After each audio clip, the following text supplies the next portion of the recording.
Now, it is looking like a very exciting little matchup we got going. Both players 3-0, looking to continue their undefeated streak.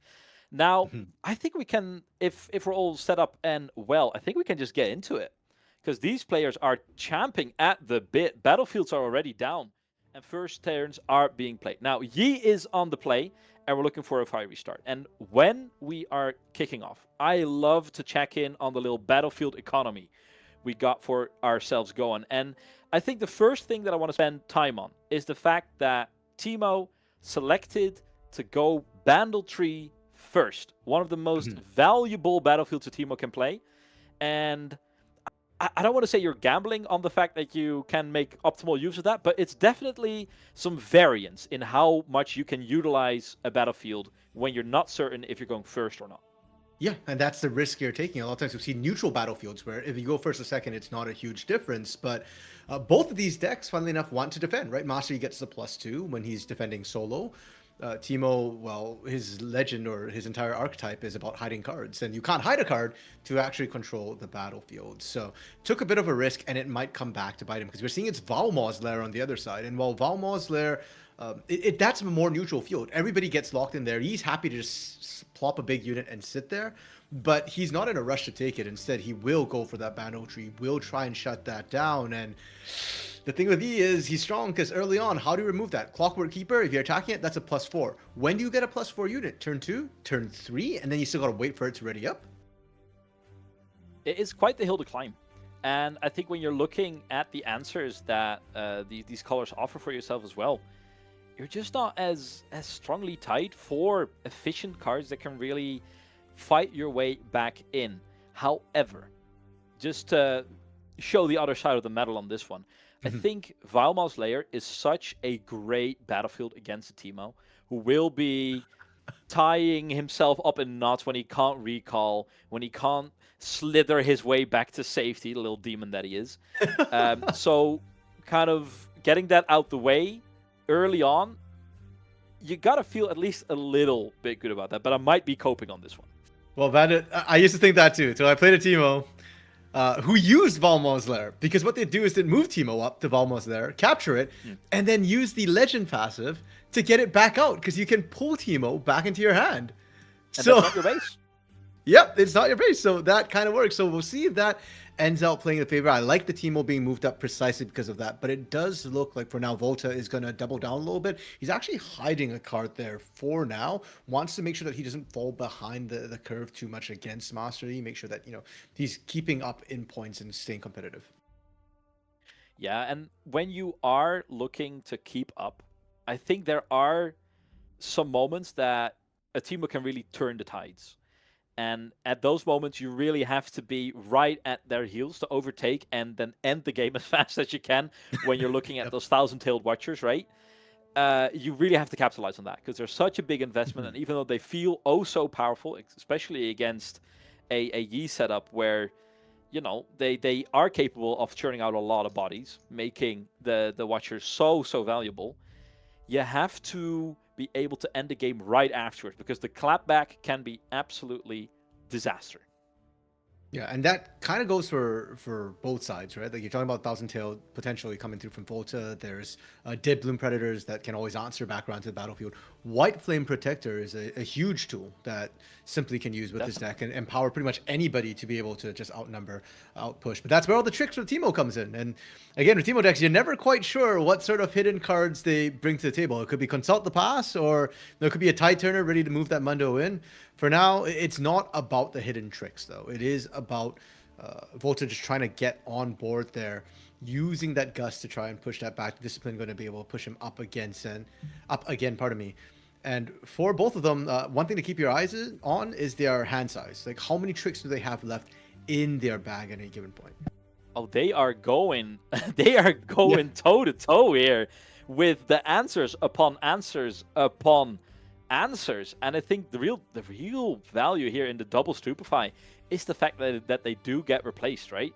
It is such a massive investment just from cards from hand. However, the price is paid currently on Teemo's side. Now, fighting back early, not necessarily something we were foreseeing, But as it stands, that is a foothold that is quite scary.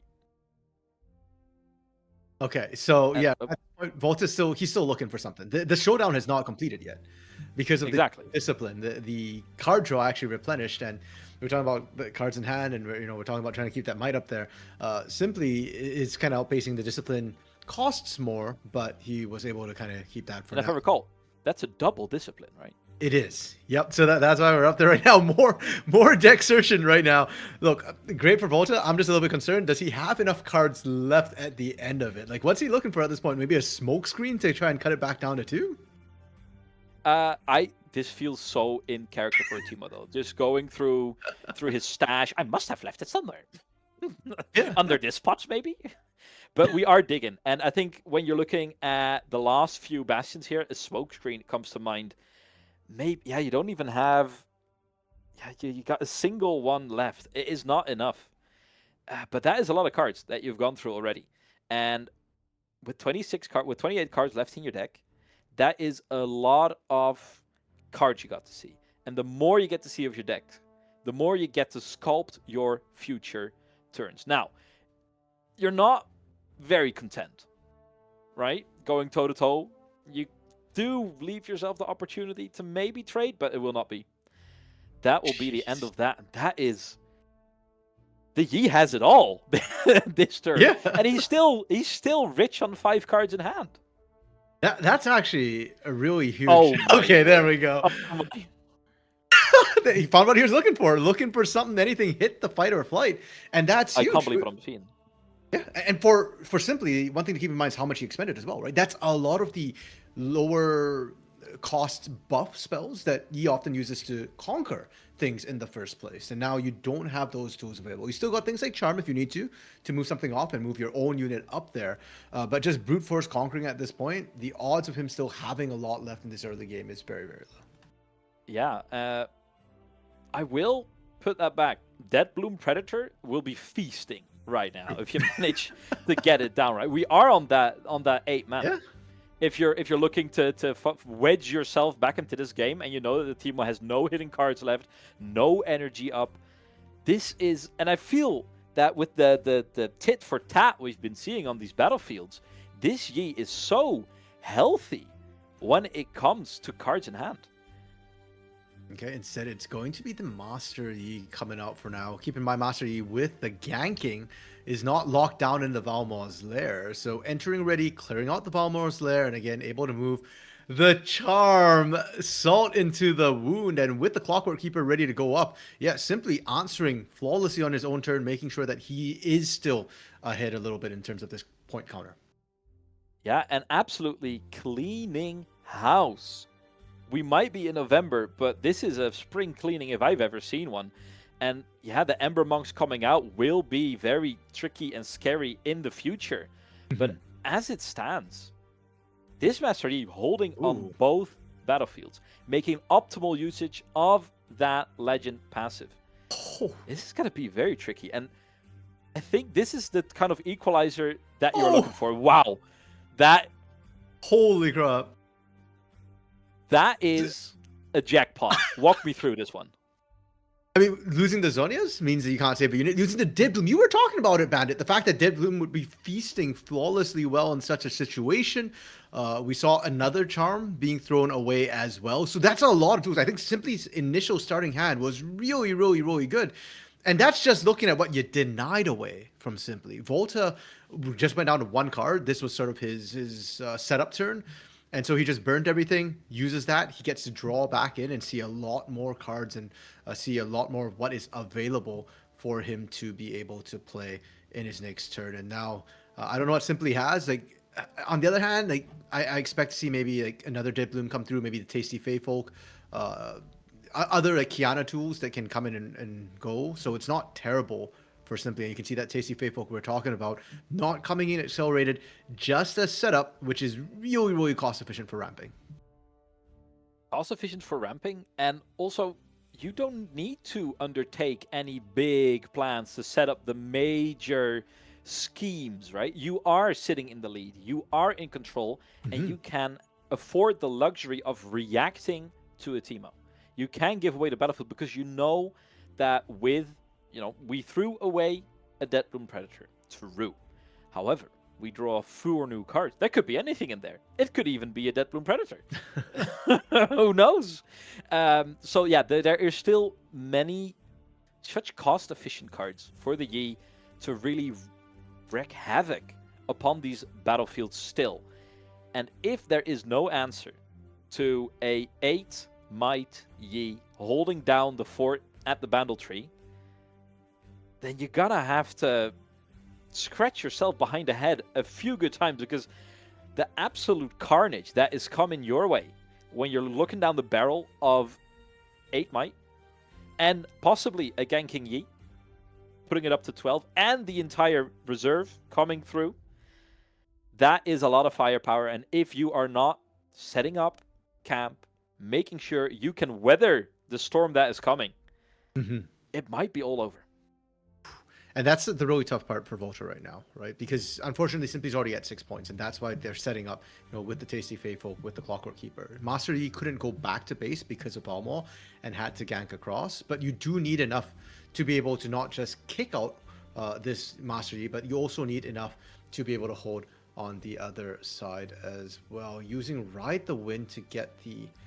Okay, now none of them have ganking, so that's a lot of resources committed onto that one side, but it will be more than enough to take and hold. And for Simply, he's only got the 1 mana up, no Defy to come through, so that should be an easy take for the side of Volta. And the bill for this play might be a lot higher than you want it to be, because the way it's looking right now, you are losing at least 2 characters. Oh, there is a Defy. Okay, a bit late. But Blade. Yeah. Okay, yeah, probably considering how bad things were going to be there. Now this is actually really high cost, Bandit. Speaking of high cost, they need another spell, or else nothing's surviving there. Yeah, and that seems to be the concede. Yep. That is a quick one, man. This is such a showcase of the reign of terror that a Master Yi can put up so quickly. You see so many expensive creatures, but he doesn't feel static at all. This is a real ebb and flow leader that you have to be on the lookout for, and definitely hasn't lost any power since the major tournaments in China. Really a feast or famine matchup. When it rains, it is pouring. And when it is pouring, I do favor the odds of the Yi, because they have just so much power in single cards. If the Deadbloom Predator is a card that when you play it, it can change the entire matchup. And he has multiples of those. It's not only the Predator. It is the White Flame in addition to that. Where the Teemo, it feels like Thousand-Tailed Watcher or nothing. And when it is the Mundo, it is more choreographed. You can see it coming. You can lay traps for it more obviously than a Master Yi can, unless you get like the miracle setup where the Tide Turner can call in the Mundo. Like, there are ways around it, right? But it is definitely more hoops to jump through. Yeah, and unfortunately for Volta, it looks like another one of those really rough starts, unfortunately. Having to put his chosen champion, the Teemo, play that card, and you really want to play it from hidden. You don't want to have to be using it as a straight-up unit, but he did this last game, and he's having to do it this game again. So a bit of a rough start, and we already talked about how strong and how important it is to be ahead in this particular matchup. Okay, Catalyst on this side means there's still a chance here. It's basically just like turn one over again with, more runes potentially for you to play with. Yeah, it is. Here's the thing: like in a nightmare scenario, right, where you are on the play, you don't have that 2-drop. The Teemo is kind of a bailout. You're thankful, thank you, Mr. Teemo, for bailing me out and at least allowing me to stay in the game. But then just hard casting the Consult the Past. You're in a race against a Master Yi that is already accelerated 3 times. 1 from the battlefield, 2 from the Master Eons. And score a point right from the get-go, but he hasn't actually done it. And yeah, look at that hand. It is really rough for Volta. You can see all the tricks he has available, but I don't think any of... Well, the Rebuke would stop the Master Yi for 1 turn, but he doesn't even have the energy to play it, so... What a rough start. Know what's going on. They're still playing on, so I don't know after showing a hand like that what the deal is for now. Oh, wow. Okay. Well, yeah, no, it doesn't even need the Master Yi to blow through this one. Jeez. Okay, yeah, things are looking kind of doomed. And Templum Predator with Deflect, it's an effective 10 right here. Teemo has nothing ready to roll. You could Thousand Tail. No, you can't even Thousand Tail. You're sure. I can clarify what just happened. Okay, sure. So we had a judge call of drawing too many cards from our Voltaaaa player, where the decision that we came to is to show the entirety of the hand, Yes. rectify the amount of cards, and continue from there on outward. So sorry for a little miscall coming through. Okay. We will be continuing the game. That's already seemed quite odd to me. Like, yeah, that game can be lost in the early game, but these players are too good to already throw in the towel that early. So with this rectified and all this extra information given to the Yi to rebalance these scales, we continue on, and the Dead Bloom Predator strikes in kind without any mercy and pulling Yi into the lead. And what a lead it is. 10 might on a single one. Try and get him out of there. But Bandit, here's the thing. The fact that we even considered it. The fact that, we thought, there's a reason for that. The fact that the Master Yi has already ramped so incredibly hard, right? Like, he's playing the Clockwork Keeper now, not so much for the Clockwork Keeper, but for the ability it has to go drawing and looking for bigger cards to be able to go in and set up. You've already got Dead Bloom on one side. You've got the threat of the Master Yi honed, ready to sweep in at any time. I don't know if that's the biggest unit he has. Again, there's a lot of Mountain Dragons that often gets run by Master Yi. If he sets that up, sure. Chaos has a lot of combat tricks, fight or flight, kick you back, sort of stuff like that. But at that point, as the Teemo, if you've got Thousand Tail, you're praying for that. If you've got Mundo, you're praying for that. Because there really isn't... There aren't that many other options that you have to remove these 8 might or greater units. And we were talking about it earlier, right? Where in the previous game, Teemo did not get to set up shop. And what is happening in this one? Once again, the Teemo is not allowed to hide cards, is not allowed to set up this guerrilla-style warfare of hidden cards popping out of nowhere. He is really kind of having to switch up the game plan, and it is hurting. You can tell that this deck is not firing on all cylinders, and it is scrambling to find grip once again. Stabilize and find a position of power to then answer these major threats, and this might be it. A 6 tap, 7 tap for the Mind Splitter into the hand. Okay, you know what? Turnabout's fair play, Bandit. Simply got to see the hand and discard a card now. Or recycle card, I guess. But Voltaaaa now gets to see the hand and choose something to get out. No big units, actually, for Simply right here.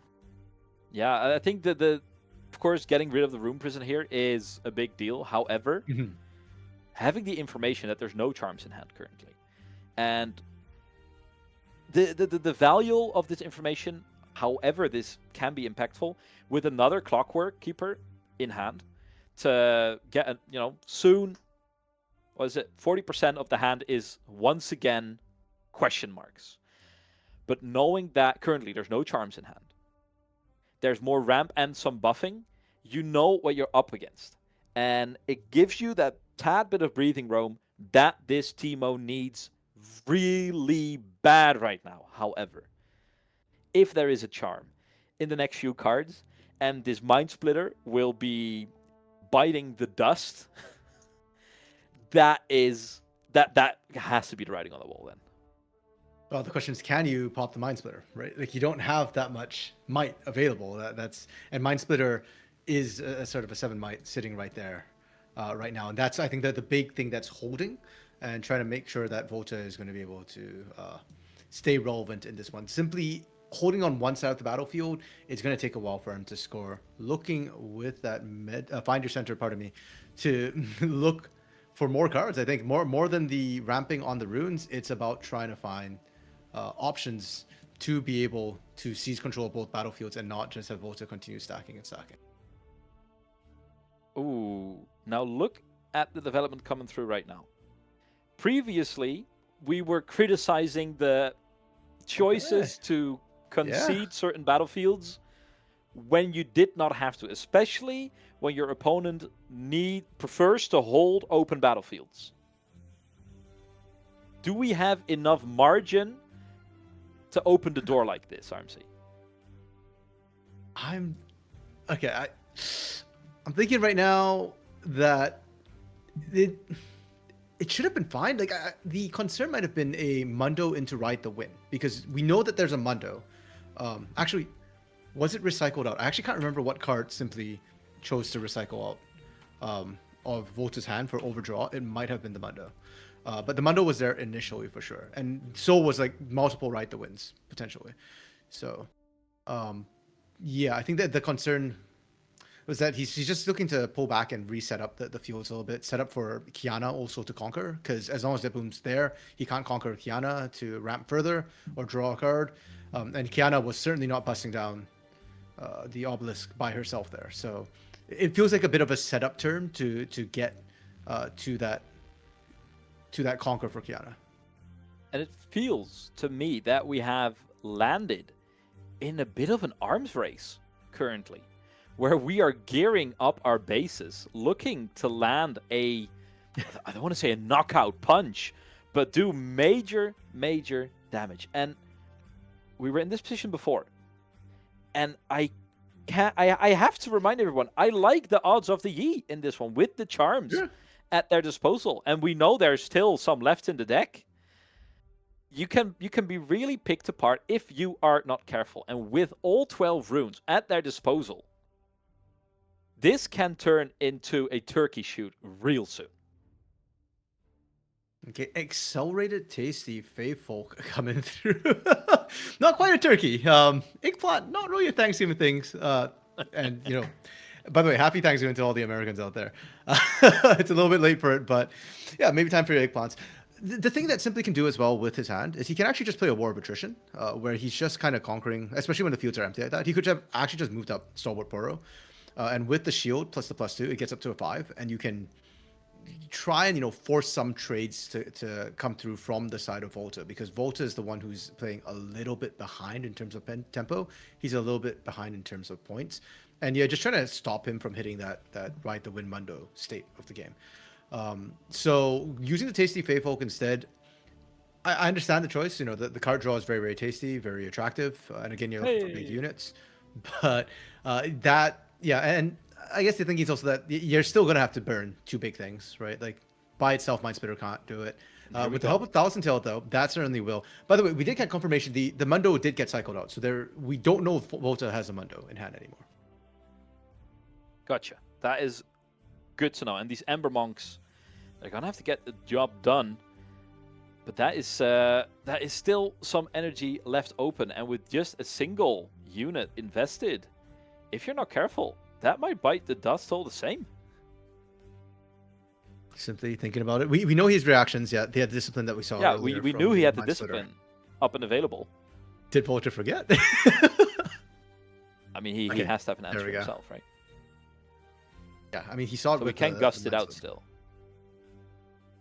Ooh. Oh, but having to fall down to the rebuke. That's expensive. That is expensive. Meanwhile, a gust, I mean, that would have been so powerful, right? Where you can sneak it in before it creeps up back over its 4 might. But it gets the job done. Don't ask me what the price was and how when the bill will come round. But for the moment, they are keeping Yi off those deadly 6 points, and you have to imagine that this tasty Folk is soon to follow. Well, it's not the story of Riftbound right now. Just pay the price for the boxes you can get your hands on. Don't worry about it. We'll pay the piper when it comes to you. That was 4 runes. Yeah, by the trigger way. warning for people in chat. With tough truths landing from Runes and Rift. Yeah, and for Voltaaaa, that's 4 runes he had to build this turn alone. And I am still concerned, even if he moves up and captures all of these things right now, there's still an 8 might Deadbloom waiting on the other hand. You've got 1 rune up and available, and not even mention the Yi. True. Yeah, he can come in. I mean, Yi at 6 is a little bit less risky. It would work wonders against the Ember Monk if there isn't anything hidden. And that's what I'm kind of still waiting for, is usually hiding will be the last thing done, just in the event that somehow your battlefield where you hit got cleared on your own turn. So it's really, what are you sending up into this tasty Folk right now, who's been nerfed down to a 3 and will get a +2 on the defense up to a 5. We don't know if there's another discipline or an on guard potentially in Simply's hand at this point.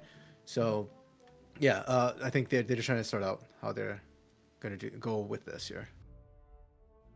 Yeah, it is. You gotta be on your toes, and if you're hiding even more, you're gonna have to take into account maybe dipping into more of those tap runes even more. Even though with the single energy up still, it is a tricky situation, and you have to be very mindful of all the powder left open on Master Yi's base. That can cause some major ripples. And like we said before, Yep. he is in no rush. He doesn't have to win next turn. Mm-hmm. He can sit back and take his time. Because the economy, the way Teemo is running it, is very self-sacrificial. We are burning up the supporting beams in our house to keep ourselves warm. And it will keep ourselves warm for just a little bit, but do it for too long, and the entire thing will come crashing down. Well, you got to do what you got to do sometimes, like... Sometimes it's necessary, right? Yeah, and sometimes if you keep yourself warm long enough, backup arrives, and you might get saved. You're still fishing, for another 1,000 tail potentially. I know it sounds like a broken record at this point about Mundo, but that's always an option. Okay, there was a judge call for clarification, which is why I was taking a bit of time. And shout out to Nick Danger pointing out it was 5 runes actually got recycled because of Kiana's deflect. And now Voltaaaa is hard committing to this, making sure that he takes out the Fey Folk, the eggplant, doesn't want the risk of a deflect or something bouncing it off for now. So the Fey Folk will go down, the draw will come through, the runes will be channeled, and the terror bandit that you're talking about, all that energy, all those options, simply getting 2 cards drawn, replacing the discipline and one more from the tasty Fey Folk is going to give him so many options that he can do on his own turn. 5 units up available, Master Yi in his chosen slot still ready and waiting. Did we just... There are no cards hidden, RMC. There are no cards hidden. You are spread out so thin as the Teemo, right? Having to spread yourself out over 2 battlefields, meaning that this Master Yi can pick and choose however he wants. You have to worry about maybe 1 spell, because there's only 1 energy up. The fact that there's no cards hidden is, I don't want to say a death sentence, but I am going to say a death sentence. Is your bag of tricks, is it empty? Are there no more aces up your sleeve? Yes, Bandit. Yes, there are no more aces up your sleeve. You are going to lose a lot on display. And it surprises me because Simply wasn't going to be able to win on this turn. If he takes both sides, he's up to 7. But yeah, like I don't necessarily see that the point of splitting the commitment necessarily both those ways. Now, simply trying to take the obelisk gets a little bit iffy, and here we go. Here's how he's going to do it. He's going to break it down because there was, what was that, 16 mites sitting on that side initially, but being able to charm that over makes this 9, and 9 is so much more manageable. There's already 6 on the board, not including Master you honed. And there is an absolute abundance of might on this Master G's board. And it's about to get even worse, as another Tasty Fey Folk will be entering Accelerated. Because, like you said, he cannot win on this turn, but if he just holds on for dear life on the one, like he is done waiting. He is done with the judge calls. He wants to get it over with. He wants to get another clean sweep in the books, and he is committing fully. And a single combat trick, a single stupefy, it's a drop on a hot plate. It vaporizes in front of our eyes. Okay, so that is 12-9 right now, which means 2 units potentially are going to survive from the side of Simply. Yeah, I was a little bit curious. Oh, only 1? Okay, I think I messed up the math there a little bit, but okay, that's why I'm a little bit surprised that he sent up the Stalwart Poro at that point. I feel like he could have potentially used both Stalwart Poros later on to finish clearing that off. But yeah, either way, you still got the Clockwork Keeper, and most importantly, Voltaaaa has nothing on the board. So he needs an accelerated unit to move up. When you are a billionaire, you are not worried about 15 cents. What is a single unit when you have an entire battlefield? I wouldn't know about it. I've never been a billionaire. Why not? I can highly recommend it, I think. It seems very comfortable. I'll wait for you to send that over to me, Bandit. Send me the billionaire life. Yeah, here. Thoughts and prayers, my guy. No, it is an absolute paradise in Master Yi's head right now. Sitting on 7 points, holding stat fast to 2 battlefields, and with a single hold left, you gotta... What is even the answer? Is there even an out at this point? If there is, it's gonna be a major investment rune-wise. It's gonna be a major investment card-wise, with Rebukes having to come through. And another Thousand-Tailed Watcher coming through accelerated. Because nothing less than that will keep this Teemo in the game. Not win him the game, keep him in the game and the match. See, this is where I really empathize with Volta, Bandit, because you're out here talking about billionaire life, and you're out here talking about accelerated Thousand-Tailed. Volta has 7 runes. No, he got 8. Never mind. I can't count. I can't math. He's got 8. He can barely do it for 1 turn, and then it'd be really, really rough. But he's already used one. And does he have another one in hand? I think the other option he might have is Ride the Wind plus a unit of some sort. But his unit needs to be 5 might or higher to overcome the Clockwork Keeper. And as we've already said, that keeps him alive for 1 turn. It won't survive against the Yi. So, yeah, I think he's damned if he does, damned if he doesn't. If he Thousand-Tailed here, that's not enough to survive Stalwart and Yi. Yeah, and in these positions, right, you sometimes have to take the very high variance plays because every other one means certain doom. Now, this, I mean, there's no judge call on this one. I think we are... I think that is all she wrote. And even though it was a mighty last stand, nothing stands in the way of simply getting the job done. Going to 8... and will secure him a 4-on-0 score in the second Cash Cup. Man, what a clobbering.